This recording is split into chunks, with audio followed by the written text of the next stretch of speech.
ହୋଲି ଆସିବାକୁ ଯାଉଛି। ଗାଁର ସବୁ ସ୍ତ୍ରୀ ଲୋକମାନଙ୍କୁ କହିଦିଅ ସାବଧାନ ରହିବା ପାଇଁ। ଗାଁରେ ଯେତେ ବି ନବବିବାହିତା ବୋହୂମାନେ ଅଛନ୍ତି ସେମାନଙ୍କୁ ତାଙ୍କ ବାପ ଘରକୁ ପଠାଇ ଦିଅ। ଯଦି କେହି ବି ଜଣେ ନୂଆ ବୋହୂ ରହିଯିବେ ତାହେଲେ ବହୁତ ଅସୁବିଧା ହୋଇଯିବ। ହୋଲି ପର୍ବ ଯେତେ ପାଖକୁ ଆସୁଥାଏ ଗାଁରେ ଏକ ଭୟର ଛାୟା ଖେଳି ଯାଉଥାଏ। ରାନୀ ପାଇଁ ଦୂର ଗାଁରୁ ଏକ ପ୍ରସ୍ତାବ ଆସିଥିଲା। ଶୁଣ, ତମେ ଯାହା ବି ପ୍ରସ୍ତାବ ଦେଖିଛ ସବୁ ହୋଲି ପରେ। ଏବେ ବାହାଘରର ନାଁ ଧରିବା ହିଁ ଆମକୁ ମରଣକୁ ଡାକିବା ସହିତ ସମାନ ହେଇଯିବ। ବିଲକୁଲ ଠିକ୍ କଥା କହିଛୁ ମାଳତୀ। ମୁଁ ତମ ବୋହୂକୁ କାଲି ତା ବାପ ଘରକୁ ପଠେଇ ଦେବି। ହୋଲି ସରିଲେ ଗୋଟେ ସପ୍ତାହ ପରେ ଆସିବ। ଗୋଟେ ପରେ ଗୋଟେ ଗାଁର ସବୁ ନୂଆ ବୋହୂମାନେ ନିଜ ନିଜ ବାପ ଘରକୁ ଚାଲିଯାଆନ୍ତି। ହୋଲି ପାଇଁ ଗାଁରେ ଏକ ଭୟଙ୍କର ବାତାବରଣ ଖେଳି ଯାଇଥାଏ। ହୋଲି ଯେମିତି ନୂଆ ବୋହୂମାନଙ୍କ ପାଇଁ ଏକ ଅଶୁଭର ସଂକେତ। ଏକ ସନ୍ଧ୍ୟା ସମୟରେ ରାନୀ ପାଖକୁ ସୁପ୍ରିୟାର କଲ୍ ଆସିଯାଏ। କେତେ ଦିନ ପରେ କଲ୍ କରିଛୁ? ତୁ କୋଉଠି ହଜିଯାଇଛୁ? ତୋର କ'ଣ ତୋ ସାଙ୍ଗ କଥା ଜମା ମନେ ପଡ଼ୁନି?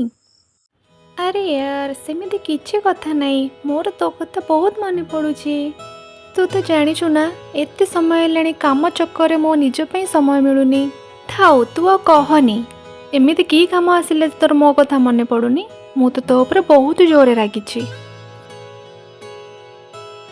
ଆରେ ବାବା, ଏତେ କାହିଁ ରାଗୁଛୁ? ତୋ ପାଇଁ ମୋ ପାଖରେ ଗୋଟେ ସରପ୍ରାଇଜ୍ ଅଛି। ତୁ ଦେଖିଲେ ବହୁତ ଖୁସି ହୋଇଯିବୁ। କିଛି ଦରକାର ନାହିଁ ମୋର। ଏମିତି କଥା ହେଉ ହେଉ ସୁପ୍ରିୟାର ଫୋନରେ ଚାର୍ଜ ସରିଯାଏ ଆଉ ତା ଫୋନ୍ ସୁଇଚ୍ ଅଫ୍ ହୋଇଯାଏ। ହେ ଦେଖ, ଇଏ ଏବେ କଲ୍ ବି କାଟିଦେଲା। ଏ ଝିଅର କ'ଣ କାମ ଆସିଯାଉଛି ଏମିତି କେଜାଣି ଏଥର କିଏ ଗିଫ୍ଟ ପଠାଉଛି ମୋ ପାଇଁ। କିନ୍ତୁ ଏଥର ମୁଁ ଜମା ବି ମାନିବିନି ତା କଥା। ସୁପ୍ରିୟା ଆଉ ଆକାଶ ଦୁହେଁ ଲୁଚିକରି ବାହା ହୋଇଯାଇଥିଲେ ଆଉ ଏଇଥର ପ୍ରଥମ ହୋଲି ସେ ରାନୀ ସାଙ୍ଗରେ ତାଙ୍କ ଗାଁରେ ମନାଇବାକୁ ଚାହୁଁଥିଲେ। ଆଉ ଏଇଟା ହିଁ ସୁପ୍ରିୟାର ରାନୀ ପାଇଁ ତାର ଗିଫ୍ଟ ଥିଲା। ମା, ଏଇଥର ଏଠାରେ ତ ମୋର ଶେଷ ହୋଲି ଅଟେ। ବାହାଘର ପରେ ଅତି କମରେ 5-6 ବର୍ଷ ପର୍ଯ୍ୟନ୍ତ ମୁଁ ଏଠାକୁ ତ ହୋଲି ପାଇଁ ଆସିପାରିବିନି। ଜଣା ନାହିଁ କେଉଁ ଅତୃପ୍ତ ଆତ୍ମାର ଛାୟା ଆମ ଗାଁରେ ପଡ଼ିଯାଇଛି। ଏଥିପାଇଁ ଆମ ଗାଁର ନୂଆ ବୋହୂମାନଙ୍କର କେତେ ଜଣଙ୍କର ଜୀବନ ଯାଇସାରିଲାଣି। ଭଗବାନ କରନ୍ତୁ ଏମିତି ଆଉ କାହା ସହ ବି ନ ହଉ। ତୁ ଆଉ ସେସବୁ କିଛି ମନେ ପକାନି। ତାର ନାଁ ନବା ହିଁ ଆମ ପାଇଁ କାଳ ହୋଇଯିବ। ରୋଷେଇ ସରିଲାଣି, ତୁ ଯା ଖାଇକି ଶୋଇପଡ଼ିବୁ। ଜଣା ନାହିଁ ଏଇଟା କେମିତିକା ଦୁର୍ଘଟଣା ଥିଲା ଯୋଉଥିପାଇଁ ପୁରା ଗାଁ ଲୋକମାନେ ଡରିକରି ରହୁଥିଲେ। ଏବେ ହୋଲି ଆସିବା ପାଇଁ ଆଉ ମାତ୍ର ଗୋଟିଏ ଦିନ ବାକି ଥାଏ। ଗାଁର ସମସ୍ତ ଲୋକମାନେ ସନ୍ଧ୍ୟା ହେବା ମାତ୍ରେ ତାଙ୍କର କବାଟ ଝରକା ବନ୍ଦ କରିଦେଇ ଘର ଭିତରେ ରହୁଥିଲେ। ରାତି ପ୍ରାୟ 9ଟା ସମୟରେ ରାନୀ ଘର ଦୁଆର କବାଟ ଠକ୍ ଠକ୍ ଶୁଭେ। ଆରେ ଏବେ କିଏ ଆସିଥିବ ଏତେ ରାତିରେ? ହୋଲି ସମୟରେ ତ କେହି ବି ଗାଁ ଲୋକ ଘରୁ ବାହାରନ୍ତି ନାହିଁ। ଭାବୁଛି କମଳା ଅପା ଆସିଥିବେ। ତାଙ୍କୁ ପୂଜାର ଜିନିଷ ଦେବାର ଥିଲା, ଯାଇକି ଦେଖେ। ରାନୀ ଯାଇ କବାଟ ଖୋଲି ଦେଖିଲା। ସୁପ୍ରିୟାକୁ ଦେଖି ପୁରା ଚମକି ପଡ଼ିଲା। କାହିଁକି ନା ସୁପ୍ରିୟା ନୂଆ ବୋହୂ ବେଶ ହୋଇ ଆସିଥିଲା। ସୁପ୍ରିୟା ଆଉ ତାର ସ୍ୱାମୀ ଗୌରବକୁ ଦେଖି ରାନୀର ପାଦ ତଳୁ ମାଟି ଖସିଲା ପରି ଲାଗିଲା। ସରପ୍ରାଇଜଟା କେମିତି ଲାଗିଲା? ମୁଁ ଆଉ ଆକାଶ ଆମେ ଦୁହେଁ ବାହା ହୋଇଯାଇଛୁ। ଆମେ ଏଇ ପୂର୍ବ ସପ୍ତାହରେ ବିବାହ କରିଛୁ। ବାହାଘର ତତେ ଏଥିପାଇଁ ଡାକି ପାରିଲୁନି କାହିଁକି ନା ଆମେ ଭାଗି କରି ବାହା ହୋଇଯାଇଛୁ। ଆଉ ବାହାଘର ପରେ ଆମ ପ୍ରଥମ ହୋଲି ମୁଁ ତୋ ସହିତ ମନାଇବା ପାଇଁ ତମ ଗାଁକୁ ଆସିଛି। ଆରେ କ'ଣ ହେଲା? ତମେ କ'ଣ ଆମକୁ ଦେଖି ଖୁସି ନୁହଁ କି? ଆମେ କ'ଣ ଏଠିକି ଆସିବା କଥା ନୁହଁ କି? ଆରେ ନାହିଁ, ଖୁସିର କଥା ପଡ଼ିନାହିଁ। ତମକୁ ଏଠି ଆସିବାର ନଥିଲା। ତୁ କ'ଣ ପାଇଁ ମୋତେ ଆଗରୁ ଜଣାଇଲୁନି ଏ କଥା? ତତେ ଆମେ ସରପ୍ରାଇଜ୍ ଦେବାକୁ ଚାହୁଁଥିଲୁ। ଯଦି ତୁ ମୋତେ ଆଗରୁ ଜଣାଇଥାନ୍ତୁ ମୁଁ ତତେ ଏଠିକି ଆସିବାକୁ କେବେ ବି ଦେଇନଥାନ୍ତି। ସାବିତ୍ରୀ ଆଉ ସୁବାସ ସେମାନେ ବି 2 ଜଣ ଦେଖି ସେମାନଙ୍କୁ ବହୁତ ଆଶ୍ଚର୍ଯ୍ୟ ହୁଅନ୍ତି। ସେମାନେ ଆକାଶ ଆଉ ସୁପ୍ରିୟାଙ୍କୁ ଘର ଭିତରକୁ ଡାକି ନେଇଯାଆନ୍ତି ଆଉ ସେମାନଙ୍କର ଚା ଜଳଖିଆର ବ୍ୟବସ୍ଥା କରନ୍ତି। କ'ଣ ହେଇଛି ରାନୀ, ତୁ ଏମିତି ଡରି ଡରି କାହିଁ ରହୁଛୁ? ହଁ ହଁ, ମୁଁ ବି ସେଇ କଥା ସେତେବେଳୁ ଭାବୁଛି। ଆମର ଆସିବାଟା ତମକୁ ପସନ୍ଦ ହେଲାନି କି? ଏମିତି କଥା ନୁହଁ। କଥା କ'ଣ କି, ନୂଆ ବିବାହିତ ଝିଅମାନେ ଆମ ଗାଁରେ ରହିବା ହୋଲିରେ ଠିକ୍ ନୁହଁ। ରହିପାରିବେନି ମାନେ? କ'ଣ କିଛି ଅସୁବିଧା ଅଛି କି? ନା ଏ ଗାଁରେ କିଛି ନିୟମ ଅଛି ରହିପାରିବେନି ବୋଲି?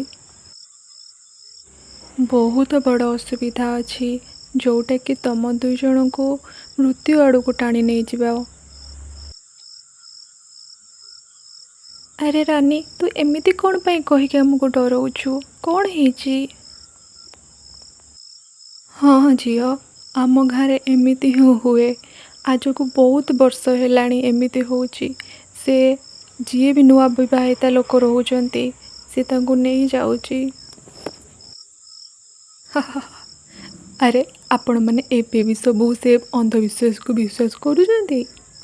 ହସିବାର କଥା ନୁହଁରେ ପୁଅ, ଏଇଟା ହେଉଛି ସତ କଥା। ସେଥିପାଇଁ ଆମେ ଚାହୁଁଛୁ ତମେ ଦୁଇ ଜଣ ଭଲରେ ଭଲରେ ସହରକୁ ଫେରିଯାଅ। ସମସ୍ତେ ବୁଝାଇବା ପରେ ଆକାଶ ଆଉ ସୁପ୍ରିୟା ସହରକୁ ଫେରିଯିବା ପାଇଁ ରାଜି ହୋଇଯାଆନ୍ତି। ଆଉ ଆକାଶ ଯାଇ ଗାଡ଼ି ଷ୍ଟାର୍ଟ କରିବା ଆରମ୍ଭ କରେ। ଆଉ ବହୁତ ସମୟ ଚେଷ୍ଟା କରିବା ପରେ ମଧ୍ୟ ଗାଡ଼ି ଷ୍ଟାର୍ଟ ହୁଏ ନାହିଁ। ଆରେ ଏଠି ପାଖରେ କେଉଁଠି ମେକାନିକ୍ ଅଛନ୍ତି କି? ଗାଡ଼ି କାହିଁ ଆଉ ଷ୍ଟାର୍ଟ ହେଉନାହିଁ?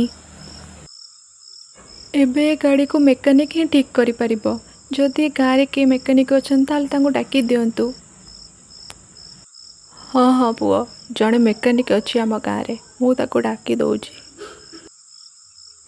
ରାନୀର ବାପା ଗାଁରେ ଥିବା ଗୋଟିଏ ମେକାନିକକୁ କଲ୍ କରନ୍ତି, କିନ୍ତୁ ରାତିରେ ଆସିବା ପାଇଁ ସେ ସଫା ସଫା ମନା କରିଦିଏ।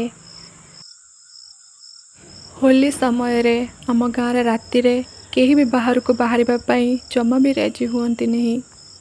ତା ମାନେ କ'ଣ ଆଜି ରାତିରେ ଆମକୁ ଏଇଠି ହିଁ ରହିବାକୁ ପଡ଼ିବ? ହଁ ହଁ ସୁପ୍ରିୟା, ତମେ ଜମା ବି ଡରନି, ମୁଁ ତମ ସାଥିରେ ଅଛି। କାଲି ସକାଳ ହଉନା, ଯେମିତି ହେଲେ କିଛି ବ୍ୟବସ୍ଥା କରି ଆମେ ଏଠୁ ପଳାଇବା। ଗାଡ଼ି ଖରାପ କାରଣରୁ ଆକାଶ ଆଉ ସୁପ୍ରିୟାଙ୍କୁ ସେଦିନ ରାତିରେ ରାନୀ ଘରେ ରହିବାକୁ ପଡ଼େ। ରାତିରେ ସମସ୍ତେ ଗହୀର ନିଦରେ ଶୋଇଗଲା ପରେ ଆକାଶର କାନରେ ଛମ୍ ଛମ୍ ପାଉଁଜି ଆବାଜ ଶୁଭିବାକୁ ଲାଗେ। ଆରେ ସୁପ୍ରିୟା କୁଆଡ଼େ ଗଲା? ସୁପ୍ରିୟା, ସୁପ୍ରିୟା, ସୁପ୍ରିୟା। ଆକାଶ ବିଛଣାରୁ ଉଠି ଏଣେ ତେଣେ ସୁପ୍ରିୟାକୁ ଖୋଜିବାକୁ ଲାଗେ। ହଠାତ୍ ଦେଖେ ସୁପ୍ରିୟା ଅନ୍ଧାରରେ ଖାଲି ପାଦରେ ଜଙ୍ଗଲ ଭିତରକୁ ଦୌଡ଼ି ଦୌଡ଼ି ଯାଉଛି। ଆକାଶ ମଧ୍ୟ ତା ପଛ ପଛେ ଜଙ୍ଗଲ ଭିତରକୁ ଯାଏ। ଯେମିତି ଆକାଶ ସୁପ୍ରିୟା କାନ୍ଧ ଉପରେ ହାତ ରଖିଦିଏ, ସୁପ୍ରିୟା ହଠାତ୍ ବୁଲି ପଡ଼େ। ଆଉ ସୁପ୍ରିୟାକୁ ଦେଖି ଆକାଶ ଥରିବାକୁ ଲାଗେ। କାହିଁକି ନା ସୁପ୍ରିୟାର ଚେହେରା ପୁରା ଭୟାନକ ହୋଇଯାଇଥାଏ। ଆଖିରୁ ମୁହଁରୁ ସବୁଆଡ଼ୁ ରକ୍ତ ବାହାରୁଥାଏ। ଏ କ'ଣ ହେଇଯାଇଛି ତମର? ତମେ ଏମିତି କ'ଣ ପାଇଁ ହସୁଛ? ଏ ଆଖି ମୁହଁ ତମର ଏମିତି କାହିଁକି ହେଇଛି? ଚାଲ ଚାଲ। କାହାକୁ ଛାଡ଼ିବିନି ମୁଁ। ଏ ଗାଁରେ କେହି ବି ହୋଲି ମନେଇ ପାରିବେ ନାହିଁ। ଏହି ଗାଁରେ କେହି ବି ହୋଲି ମନେଇ ପାରିବେ ନାହିଁ। ଯଦି କେହି ବି ମନାନ୍ତି, କେବଳ ରକ୍ତର ହୋଲି। ଆଉ ଏସବୁ ଆକାଶ ଦେଖି ଡରି ବେହୋସ ହୋଇଯାଏ। ଗୋଟେ ଘଣ୍ଟା ପରେ ଯେବେ ଆକାଶକୁ ହୋସ୍ ଆସେ, ଦେଖେ ରାନୀ ଆଉ ତାଙ୍କ ଗାଁ ଲୋକ ତାକୁ ଘେରି କରି ଛିଡ଼ା ହୋଇଛନ୍ତି। ସୁପ୍ରିୟା, ସୁପ୍ରିୟା କୁଆଡ଼େ ଗଲା? ମୋ ସୁପ୍ରିୟା କାହିଁ? ମୋ ସୁପ୍ରିୟା। ଆରେ ପୁଅ, ତମେ ଠିକ୍ ଅଛ ତ? ଆଉ ଠିକ୍ ସେତିକିବେଳେ ଦୂରରୁ କିଛି ପଡ଼ିବାର ଶବ୍ଦ ଶୁଭାଯାଏ। ଆଉ ସମସ୍ତେ ସେ ଘର ଆଡ଼କୁ ଦୌଡ଼ି ଯାଆନ୍ତି। ରାନୀର ବାପା ଜଲ୍ଦି ଯାଇ ଦୌଡ଼ିକରି ସେ ଘରର କବାଟ ଖୋଲି ଦିଅନ୍ତି। ଘର ଭିତରକୁ ଯାଇ ଦେଖନ୍ତି ତ ସୁପ୍ରିୟା ନିଜ ନଖରେ ମୁହଁ ହାତ ଗୋଡ଼ ସବୁ ଖଣ୍ଡିଆ କରି ଲୁଗାପଟା ସାରା ଲହୁଲୁହାଣ କରିଦେଇଥାଏ।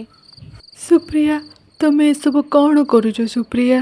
କାହିଁକି ଏମିତି ନିଜ ଶରୀରକୁ ଏମିତି ଲହୁଲୁହାଣ କରିଦେଇଛ? କ'ଣ ହେଉଛି ଏସବୁ?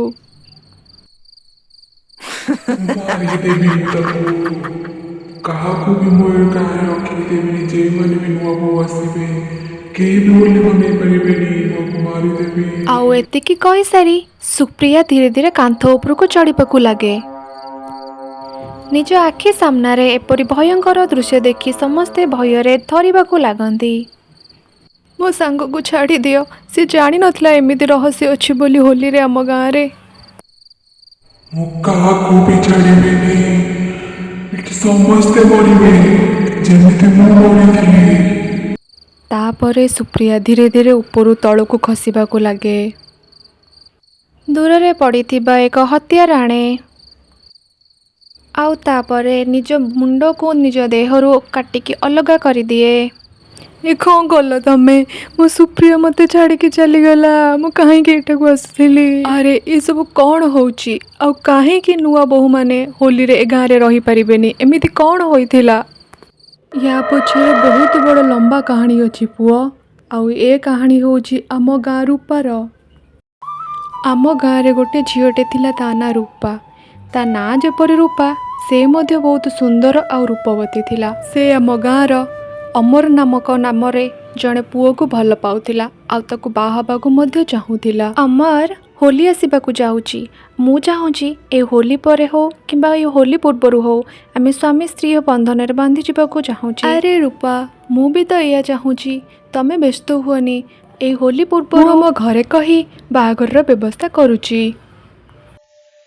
ଆଉ ସେମାନଙ୍କର ସବୁ କଥା ସେ ଗାଁର ମନୋଜ ଶୁଣିନିଏ, ଯିଏକି ରୂପାକୁ ମନରେ ମନରେ ବହୁତ ଭଲ ପାଉଥିଲା। ଏ ଅମରକୁ କ'ଣ ଲାଗୁଛି ସେ ମୋ ରୂପାକୁ ମୋଠୁ ନେଇଯିବ? ଏଟା ମୁଁ ହବାକୁ ଦେବିନି। ରୂପା ଯଦି ମୋର ନ ହୁଏ ତାହେଲେ ସେ କାହାର ବି ହେବନି। ମନୋଜ ଜଲ୍ଦି ରୂପାର ଘରକୁ ଯାଏ ଆଉ ରୂପାର ବାପା ମାଆଙ୍କୁ ଅମର ଆଉ ରୂପାର ସମ୍ପର୍କ ବିଷୟରେ ସବୁ କଥା କହିଦିଏ। ଆଉ ତାପରେ ରୂପାର ଘରୁ ବାହାରିବା ବନ୍ଦ ହୋଇଯାଏ। ଅମରକୁ ନ ଦେଖି ରୂପା ମଧ୍ୟ ବହୁତ ଦୁଃଖରେ ରହେ। ହୋଲି ଦିନ ରୂପାର ସାଙ୍ଗମାନେ ତାକୁ ଜବରଦସ୍ତି କରି ହୋଲି ଖେଳିବା ପାଇଁ ବାହାରକୁ ନେଇଯାଆନ୍ତି। କିନ୍ତୁ ରୂପାର ହୋଲି ଖେଳିବା ପାଇଁ ବିଲକୁଲ ବି ମନେ ନଥିଲା। ସେଥିପାଇଁ ସେ ଗୋଟେ ଜାଗାରେ ଚୁପ୍ ହେଇ ଶାନ୍ତିରେ ବସିପଡ଼େ। ଆଉ ସେତେବେଳେ ମନୋଜ ଆସି ରୂପା ପାଖରେ ପହଞ୍ଚିଯାଏ। ଆରେ ମୋ ପ୍ୟାରି ରୂପା, ବହୁତ ଦିନ ପରେ ତତେ ମୋ ପାଖରେ ଆଜି ପାଇଛି। ଅମର ତ ତୋର କେବେ ହେଇ ହିଁ ପାରିବନି। ଆଜି ହୋଲି ଭଳିଆ ଦିନରେ ନିଜର କରିନେବି।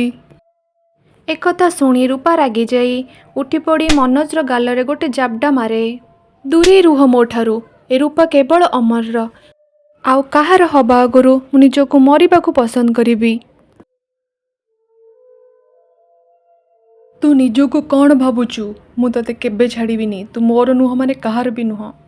ଯେତେବେଳେ ରୂପା ଏକା ଛିଡ଼ା ହୋଇଥାଏ, ମନୋଜ ପଛରୁ ଆସି ତାକୁ ନିଶା ରୁମାଲ ଦେଇ ତଳେ ପକାଇ ଦିଏ ଆଉ ତାପରେ ତାକୁ ପାଣି ଭିତରେ ବୁଡ଼ାଇ ବୁଡ଼ାଇ ମାରିଦିଏ।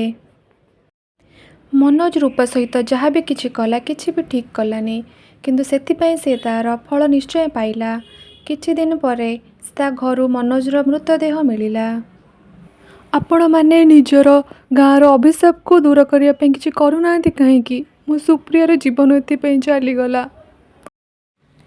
ଏଥିପାଇଁ ଆମେ ବହୁତ ତାନ୍ତ୍ରିକଙ୍କୁ ଦେଖାଇ ସାରିଛୁ, କିନ୍ତୁ ଯେପର୍ଯ୍ୟନ୍ତ ରୂପାର ଆତ୍ମା ଶାନ୍ତି ନ ହୋଇଛି, ଯାହା କଲେ ବି କିଛି ବି କାମ ଦେବନି ବୋଲି କହିଲେ। ହୋଲି ପର୍ବ ସରିଯିବା ପରେ ପୁଣି ସବୁକିଛି ପୂର୍ବ ଭଳି ନର୍ମାଲ ହୋଇଯାଏ ଏବଂ ଆକାଶ ତାପରେ ନିଜ ସୁପ୍ରିୟାକୁ ହରାଇଥିବାର ଦୁଃଖକୁ ମନରେ ଚାପି ଧରି ସହରକୁ ଫେରିଯାଏ। ଆଉ ରାନୀକୁ ଦେଇଥିବା ଏଭଳି ସରପ୍ରାଇଜ୍ ତା ଜୀବନର ଏକ କଳା ରାତ୍ରି ଭଳି ସବୁଦିନ ପାଇଁ ରହିଯାଏ। Like, comment, and subscribe.